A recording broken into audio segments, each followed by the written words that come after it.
Here we go with our last fan club of July.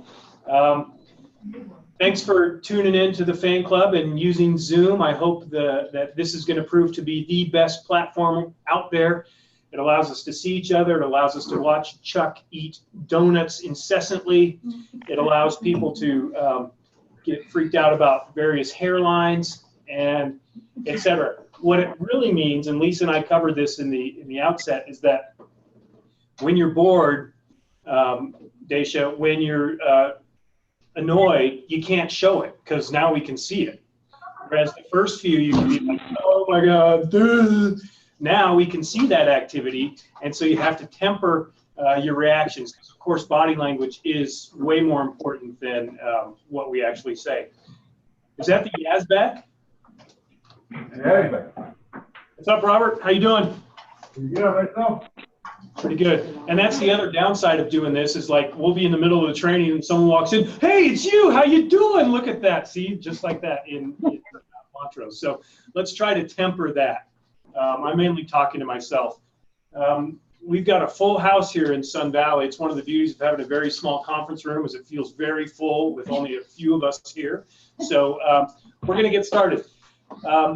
Zoom, some of you have used for the masterminds on Tuesday, or maybe you've used them for other purposes, but I think this is a great platform, and we're going to do about a 3 or 4 minute, here's what Zoom can do for all of us, because it's not just an MD thing or an OM thing. All of you can have a Zoom account.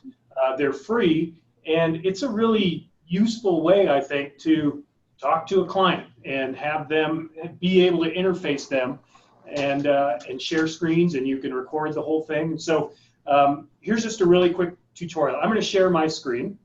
Hopefully you can all see it in just a moment. God bless you.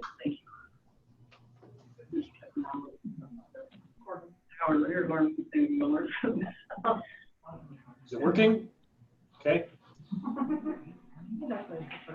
Is it working?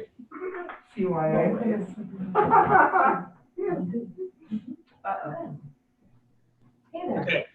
Can everybody see my new screen? It should have a big Zoom window on there. Yes. Yes? Okay, Yep. Great.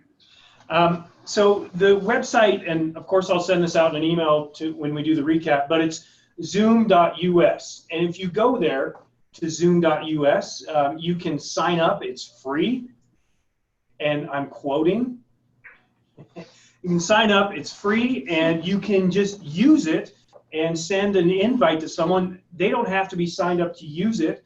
They can just click on the invite, and all of a sudden you're having this 21st century interaction, which I think is pretty awesome. So you don't have to do it, but I think if you have long distance clients and you want to make this a little bit more personal, it's a great way to do things. So I'm going to continue sharing my screen, and let me see if I can do this right. Show large active speaker. Nope, sorry. Okay, stop sharing. If you go to the bottom, sorry. If you go to the bottom of your screen, your Zoom screen, I've stopped sharing, so you're on your own here. If you hover over the very bottom of your Zoom window, a toolbar pops up. And I just want to go over what you can do on this toolbar, and then I'll be done, and Lexi can dazzle us with her knowledge. You can mute yourself down here in the bottom left. If your computer is set up for it, this is how you get your video going or how you stop it. If you need to get up and go to the bathroom, or if you have an itch or whatever, you'd want to stop video. You stay in the conference, but people don't have to watch you scratch or eat that 8th donut, Chuck. Okay? Oh, and by the way, I heard that. Okay? Moving into the middle of the toolbar down below, you can invite someone. Really, you click on this, and all of a sudden you get how do you want to do it? You go to your Gmail, and you just put the email address in, and it sends the link. And within 30 seconds, that person can be on this call. You can manage your participants. If you click on that, a window opens up on the right, and you can see everybody that's here, how they're joining you, what their name is, all that kind of stuff. And you can mute everybody, you can unmute folks. In the middle, you can share your screen. Next tool over is the chat one. I'm going to push that, and it opens up a chat window on the bottom of that right window. So you can ask a question to everybody. You can choose an individual person and send them a chat that way. Like if Daisha wanted to tell Lisa that she is so tired of Director of Education, she could do that there. And then Lisa, of course, would forward that to me. But you can do those things in private. That's a really helpful way, like in the masterminds, or if we do big stuff, so you don't have to interrupt, you can ask the question. Wow, there's Teresa. Hi, Teresa. Doesn't have sound. Hi. Oh, she's still working it out. Okay. It's a really useful way to not interrupt, but to have a question that you need answered posed, or if you have a comment about something. I tend to overdo it, and I think Todd's going to talk to me about, like, please stop trying to be funny in chat, because he goes up to read him in the mastermind, cuts off his flow, and it's like, oh, it's just another dumb attempt at humor. So use that sparingly, but hi, Lexi. Okay, and then you can record down here. Teresa, we're waiting to hear you. Can you say hi? Teresa? Hi? No? Yeah, I'm here. Oh, hi. Okay. Couple more things about best practices. Chuck, do you have your humor hat on for a second? Yeah, go ahead. Okay. So for the first 6 or 7 Zooms that we did with Chuck, he had his computer so that this is pretty much what we saw of him. It was awesome. I would rename him Eyebrow. Like, you can rename the people, and I would say, oh, Eyebrow's with us because this is all you saw. He's gotten better, as you can see here. He's still in the foreground, and he's dominating the screen because that's what the MD does, the major dominator, MD. Woo. But just think about where your camera is, what you're doing with it, how you're positioned. Especially if you're with clients, you don't want to be Mr. or Mrs. Eyebrow. You want it to look fairly professional. Teresa, you were the greatest thing west of the Mississippi, but I'm going to pick on her approach right now, just because it's a useful thing to think about. If you have a huge light source behind you, your computer is going to be really confused about. And if you have a huge light source in your, like those teeth, your computer gets confused about how to read and accurately portray you. So you can see there's a lot of glare. This is called the Jen Colson effect. And if your hair is out of whack, it looks even weirder, all silhouetted. So be thoughtful about where your light source is. Try to have it maybe in front of you or no lights at all. The computer does a pretty good job, most cameras, if your lights are out, of reducing glare, but still keeping looking good. Those are just a couple of things. And does it matter? Well, I think everything you do when you're interacting with a client matters. And so be thoughtful about that. What's the basic rule? Practice on not your clients. Okay? Get good at this before you have to use it on a client. Okay? Use me, like set up a meeting with me and we'll see how it works before you set it up with the client and then have to fumble and futz through. Okay? All right. That is Zoom in a nutshell. I have one quick question. Matt has a question. Yes. On the share screen, can anyone do that, or is it only the person that sets the meeting up? Lisa, do you have the share screen ability on the bottom of your toolbar? Yes, it's down there. Okay. So everyone essentially has the same capacities here. Can you record this meeting? Is that Yep. functional? Yep. It is. That's an option too. I had all the things you did. Okay. Excellent. So yeah, you have a lot of control over this. As the host of the meeting, I get to be at the top, which drives Chuck nuts here. But I don't think there's a whole lot of different functionality that you're losing if you're not the host. Okay. One last thing: if you hover over your image, 2 blue buttons appear in the top right. One is to mute or unmute yourself. The other one, the 3 dots, give you a lot of, it's a drop-down menu. You can rename yourself. So if you sign on, and like Lisa signed on as Keith Everett, and we certainly don't want that, so she just changed her name to Lisa. Totally easy to do that. Okay? that's the functionality of Zoom. I'm going to stop talking. Thanks for your patience. I hope you use this. Use me as a trial, as a guinea pig for this. I'm still learning it myself. Can But I ask a question? are there any questions out there? Oh, Kathy. Does this one, is this the one that has the 45-minute window? Oh, okay. If you do this for free, you get a 40-minute meeting. And then it says, oh, you're done. But then you can just log out and log back in. I have a pro account, which means we can have like 100 people on this, and it's unlimited meeting time and so on. So if you do it for free, it's a 40-minute max. Hopefully that's all you would need. But Each time? yeah, for each meeting. Yeah. Okay. Okay. Thank you very much. I'm going to mute myself, and Lexi, in all of her brilliance and in her shamble Heath office, is going to talk to us about a couple of things in IQO. Okay, can you all hear me? Perfect. All right, good. Okay, so I am going to go over the campaigns in IQ Office. I just want to remind you all that you have this ability, what some of the company campaigns are that are already built for you, how you can track the campaigns, and how you can then create them yourself. There are training videos on everything I'm going over. One of the training videos is called Using a Campaign. One of the training videos is called Custom Campaign. And one of the training videos is Contacts in Your Newsletter. So you can always go back and watch any of those. So I'm going to share my screen here.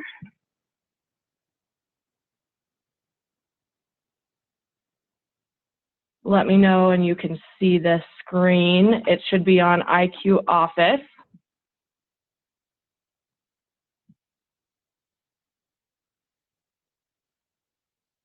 Okay. We can see it in Grand Junction. And we can see it in Sun Valley. Okay, awesome. Okay, so to get to the campaigns, whether it's a personal campaign or a company campaign, you're going to hover over the Marketing tab and come down to My Campaigns. Click on My Campaigns. And then notice the gray tabs here across the bottom below the blue tabs. These are a common theme throughout IQ Office and something that are honestly kind of easy to look over. So just be aware that a lot of times when you click into something, there's secondary tabs. So depending on what you want to do, you will either go into company campaigns or My Campaigns. So I'm going to start with adding your recipients to a current campaign, which would be a company campaign. So we're going to click on the Company Campaigns tab. And here is a list of all of the company campaigns. You can see all of these ones right here, MD use only. These are for the managing directors, so just stay away from those. Otherwise, you can go through, we've got the 10 days of paying buyer lead follow-up, seller lead follow-up, the 3-year buyer follow-up, our distinctive client giveaway, the newsletter campaign, the market report campaign, holiday events, etc. All of these are campaigns that have already been created. All you have to do is add people to them, and they will be sent out on your behalf, set it and forget it type of thing. So if I wanted to add some of my contacts to the newsletter campaign, I would come in again to Marketing, My Campaigns, click on the Company Campaigns tab at the top, and then go to My Area Newsletter Campaign so that you can see they're in alphabetical order. Here's Grand Junction Newsletter Campaign. Bozeman's will be the first one here in August, when obviously in alphabetical order. Then we've got Montrose down here, and then Steamboat, Sun Valley, and Vail on the next page. So I would hover over Newsletter Campaign, see the Actions button over to the far right, click Use. It's going to take me into that campaign. So I can click on the gray Events tab. I can see exactly what these events look like, so I can see what's in there by hovering over Actions and clicking Preview. So I can go in and see, all right, this is the content that they've put in. This looks good, awesome. I want to add people to it. Okay, so there's the event. We'll just click back out of that. And then we'll go to the Recipients tab. And this is where you'll add your contacts to the campaign. You can select them in a couple of different ways. I always suggest that when you import your contacts, you add a contact type column to your CSV file. So that way, when you're doing campaigns, you can simply come in, click on select contact type, and it's going to give you a list right here of all your contact types. So you could then simply check the few people, or I guess groups of people that you want, and add them to that campaign. Once your people are in the campaign, you do not have to do anything else. So for the newsletter campaign, for example, if I added a bunch of people to this campaign today, all of those people are going to receive the August newsletter just automatically on my behalf, because the OM is going to be setting it up. So they'll receive August and everything moving forward. They will not receive July's, because July's has already gone out. So if a campaign has a specific date on the event, like the newsletters do, it went out on July 5th. So obviously, if I add people today, they're not going to get that newsletter. It already went out. They'll get August and moving forward. Does everyone understand that? Do we have any questions? Yeah, Lexi, so you just said if you wanted to add people, so you didn't get them in your spreadsheet the first time, they don't have a contact type. I just met someone yesterday, I want to get them on my newsletter list. How do I do that most efficiently?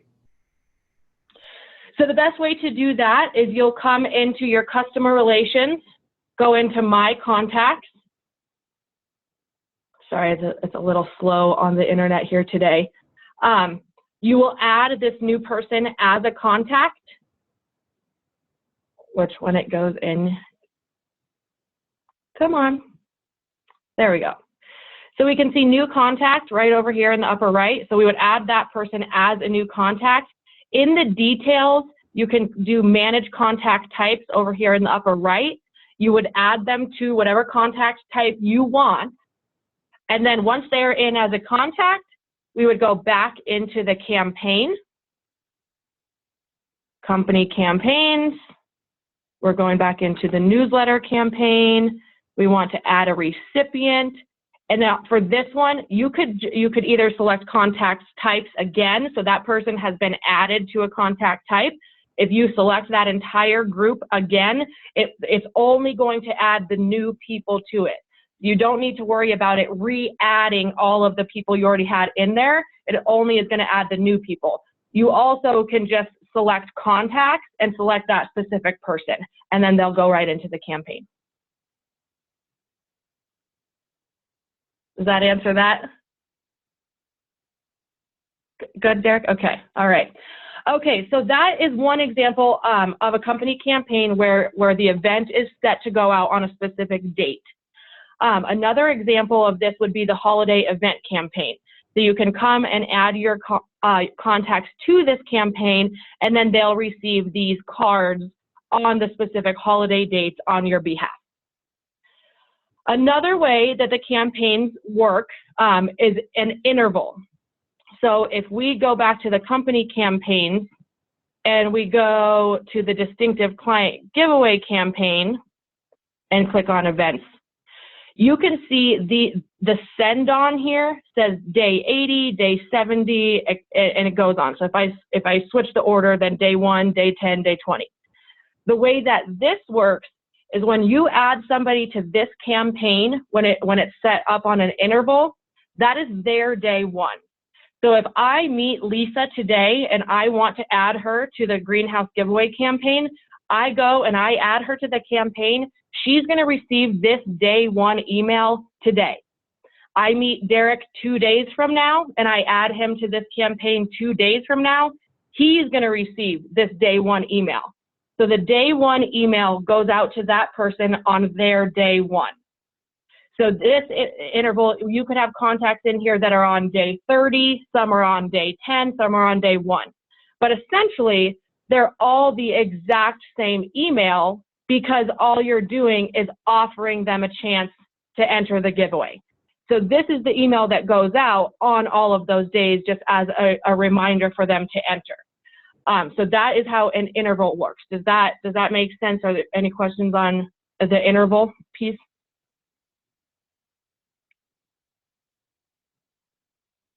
Derek, you look like you might have a question, but you're on mute. Yeah, Jennifer has a This question. is Jennifer. Hi. I was just wondering about, like, in the case of this particular campaign, so this is a giveaway that's over now. Something that came up with one of our agents was that they had put a client onto this campaign, and then after the campaign, after the giveaway actually took place and it ended, their clients were continuing to receive the emails because they had joined late in the process. So the intervals were continuing to happen for them. So I was just wondering if on these campaigns, these company ones that actually have a true deadline, are they going to get inactivated as soon as the actual thing happens? Yes, they should. So I just made a note of that, so that didn't happen this time. That shouldn't have happened. And yes, as soon as these giveaways end, or the selling incentive program, for example, as soon as we have that cap and the MLS shouldn't be receiving those anymore, that will end, so that your clients aren't receiving the SIP emails anymore. We will deactivate those, the company campaigns as needed. Thank you for letting me know about that, Jennifer. That's why Jennifer's our OM, our oh my. And then it could go out as a greenhouse given away. It's already been done, right? Like, you missed it. Sucker. Okay. All right. Thank you so much for telling me that. I will get on top of that and make sure that that doesn't happen again. So yes, that should not happen. Okay. So does anyone have any questions on how you come in and you add recipients to a campaign? Understand that if you add recipients to a company campaign, set it and forget it. You don't have to do anything. They will receive those events on your behalf. To see the event, you just hover over actions and click preview. Is everyone clear on that? Okay, it sounds like it. Okay, so another really cool thing about the campaigns is you have a lot of tracking ability. So I'm going to go out of this campaign. Doesn't look like there's much in it. So if I go into this market report campaign here, it's going to give me this overview. So if you as an agent are using it, whichever one of these campaigns, in the overview section, it's going to show you the events. So the top event, the May one went out. That's the top one right now. And who has viewed it the most. So I can see over here that Sherry has viewed it 5 times, Darlene has viewed it 3 times, etc. So if you are sending out a new listing, a price reduced, anything like that for one of your properties, whether it's to a list of clients and potential buyers or to the MLS, you can see right here who's viewing it the most.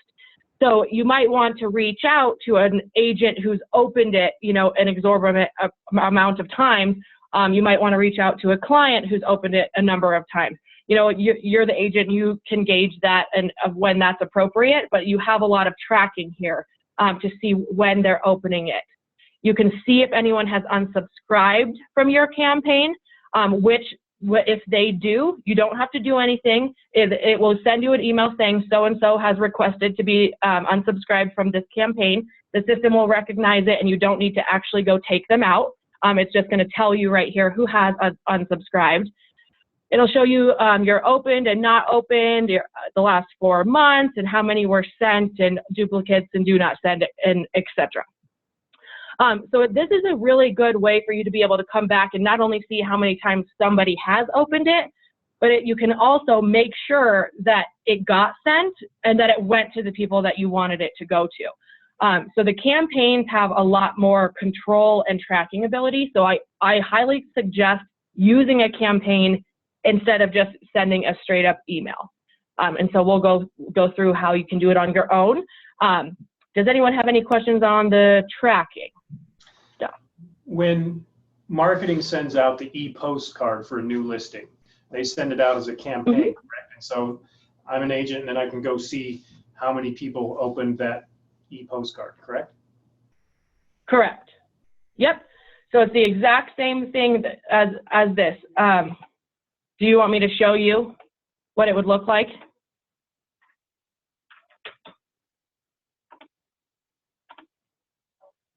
So if I'm acting as an agent now and I want to go resend an e-postcard, I need to print it really quick because I don't have my flyers yet, whatever the situation is. we'll again go to marketing, go to my campaigns.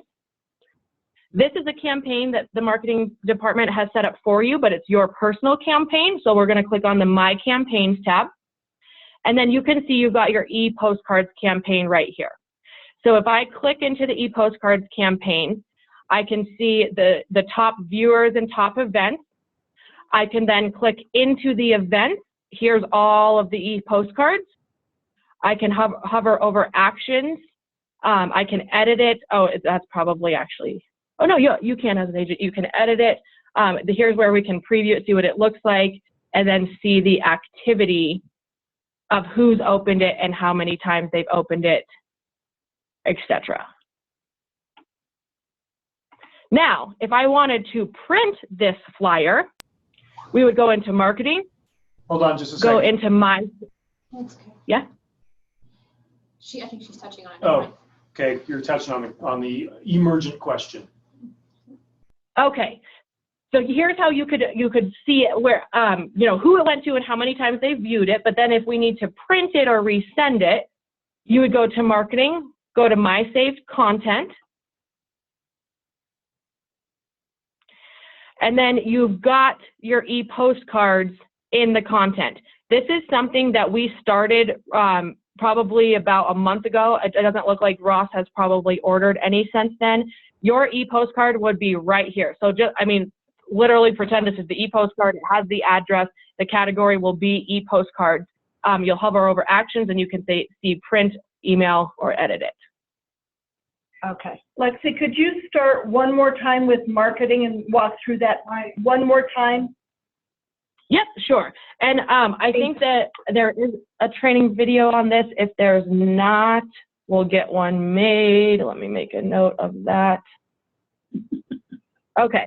All right, so if we wanted to print it or resend it, we'd go marketing, my saved content right here above my campaigns. So one way to think of it is the content is the actual piece of mail. The campaign is the post office. So if we want to go and see how we sent it, who it was sent to, that sort of thing, we'll go in the campaign. We want to see the actual letter and change it, resend it, print it. We need to go into the content. So again, we'll click on My Saved Content. It'll take you right into all of your content. It just goes in order of the numbers here on the left, you can see. So you'll find the address. It'll say e-postcard in the category. You'll hover over actions, and you can do print or email or edit or any of that you want to. Does that make sense? Kind of? Yeah, totally. And maybe this is already on your hit list, but can you show us one more thing in this section, which is I just reduced my price $100,000, and so I want to make that flyer to send out as a campaign to the MLS? Yes. So a couple of things on that. So when you have a price reduced, I know in the marketing packages, Shawnee typically does not put the price of the listing on the e-postcards so that you can use those over and over if you want to. We also have the just reduced IQO flyers that you can use, so we'll just go over both. If you wanted to resend the e-postcard, but it was a price reduced, we would go to email right here. You would select your people, but see the subject line? You would want to do, put something in there about the fact that the price has been reduced, and then you can use the same content. You want to then go and send an IQO just reduced flyer. I again recommend you do a campaign. So on something like this, you probably have the same group of people that you send reduced listings to. Maybe it's the MLS. You always let the MLS know when you have a price reduced. So what you would want to do is create a campaign, add the MLS as the recipients to that campaign, and then every time that you have a price reduced, a new listing, anything that you want to go to that MLS group of people, you'll go into that campaign and add a new event. So if we go into marketing and go into my campaigns, and then we would go into your personal campaigns, so the My Campaigns tab. I'm just going to go into the Alexi Tests campaign, but this would be, Sun Valley MLS or price reduced list, whatever you want to name it, but this is going to be basically the same group of people every time. So I would go into the campaign. The recipients, again, are probably always going to stay the same. We're using the MLS as an example. So then I would go into the events. I want to add an event because I have a price reduced listing. We would go into the categories, down to the property flyers. Move this video out of the way so I can see. We can pick a just reduced. We'll just select this one. You can see right here, just reduced light blue automatically goes in the subject line. That's probably not what you want to show up in people's inboxes. So you'll want to change it to the address, price reduced on this address, amazing price enhancement, whatever your terminology is. Make sure you change that subject line. You can choose when you want it to go out. So, I mean, whether it's today, a couple days from now, if you want it, whatever you want it to do. Send after any time. You probably want to at least choose sometime in the morning so it doesn't go out at like 12:01 a.m. on that date. I think that looks a little spammy, so you'll probably want to set it after the time in the morning. You'll want to change the name of it to something that you will remember. So this is just for your reference, but you would probably want to put the address and price reduced, maybe the date, so that when you come, maybe it has another price reduced down the road, you don't get the two confused. And then you'll just put in the MLS number or the address of the property that you want to use, click OK. It'll pull in the information and the photos. If you don't like the photos that it shows, you can just hover over the image, this little edit box down here at the bottom, the little pencil in the bottom right. You can click on that and it will take you into the photos. So it'll take you into your uploaded images. When you actually have a property in there, the tab right to the right of uploaded images will be all the property photos. So you have the option whether you want to put in a completely different photo or you want to just use a different property photo. You can do that. So X out of that. The description down here, if it pulls it in and you don't like it, you want to change anything, you can. If it pulls something in and it doesn't pull in the full description, if it's doing something weird, let me know. It should be a quick, simple, easy flyer. That's not to say that technology does not glitch. And it has, and I'm well aware. If that happens, let me know ASAP. Do not bang your head against the wall trying to get it to work, because there's probably something going on and it's probably not you that's screwing it up. Any questions on how this flyer works? And then take us all the way down and show us how we can send this immediately too, right? We don't, or you finish, right? Yep, as soon as I click finish, this flyer is going to that MLS group because I'm in the MLS campaign. Does that make sense? Everyone follow that? So Alexi, can I ask a question? In regards to being able to send it with a note above it, can you do that when you send it as a campaign? So like, if you're sending it into an email, can you send it the flyer but have like, hey guys, check this out, or anything like that?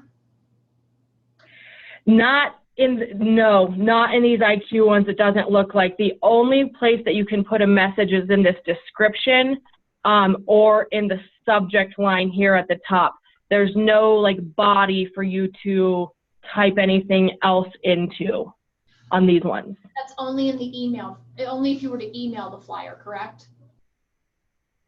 And that would be if you emailed like the content flyer, the e-postcard type flyer. On these IQ flyers, I don't think that you can put a message in at all.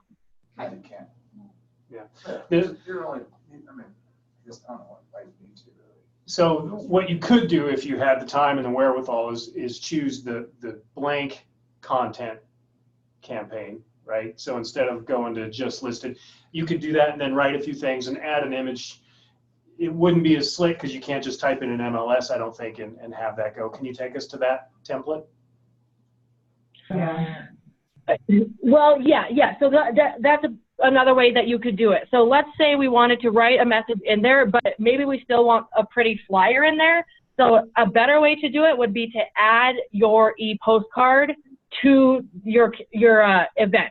So what we would do is just do add event. Like you said, Derek, we would just select the blank template over here. Again, you'll put in the subject line, the date, blah, blah, blah. We'll click into the body to edit it.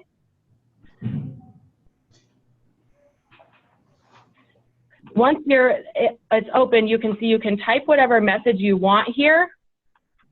And then you could also insert or upload an image. So if you wanted to upload your e-postcard, then you could then do that right here. You could upload a different image if you wanted to and put in whatever message you wanted. Because it's also in content, if I do add event, sorry, it's a little slow. And then I do content type, personal content, all of my e-postcards are going to be in my personal content. So if you go and click this as personal content, you can simply select your e-postcard. So there's different ways that you can get to it. There's different ways you can send it depending on what works best for you and what you're trying to do. So I know that probably just muddied a lot of what I went through and confused. I have questions on that. Well, I think the best thing, for agents sitting there going, oh my God, it's the bowl is way too big. Your OMs can help with this. No one should feel like they have to remember all this, even though this is being recorded, even though there are trainings. If you want to do something this sophisticated, where you're adding some text and then adding an already created e-postcard, lean on your OMs, lean on your MDs, lean on Lexi, Shawnee, or me, or Lee, and we'd be happy to walk you through. We want you exploiting these tools, but only with a little guidance so that you don't just bang on a couple things and then send out gobbledygook, like my emails. Definitely. We are always here to help you guys and do one-on-ones if we need to, if you need help with any of this. On these fan clubs, we want to remind you about some of these things that you have available, because I know there's a lot and it gets crazy. So we just want to remind you this is available, show you if you want to do it yourself, and then, we're always available to help. Do you have any questions on campaigns and how the personal versus the company, or you can choose a date versus the interval? You maybe need to get in and mess with it a little bit.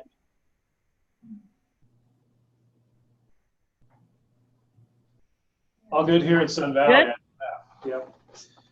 So Deb's gonna go do 3 e-flyers right now. She's so psyched for that. I can do those. I know she can. All right, go Deb. Okay. Okay. Stop sharing and we'll close it up here. No one leave yet. I want to make this, put a bow on it. Okay. Question. Sure. Oh, there's a question in Steamboat. Go share. Hey, Lexi. Hi. You got Buzz? Yes. I forgot you could see me.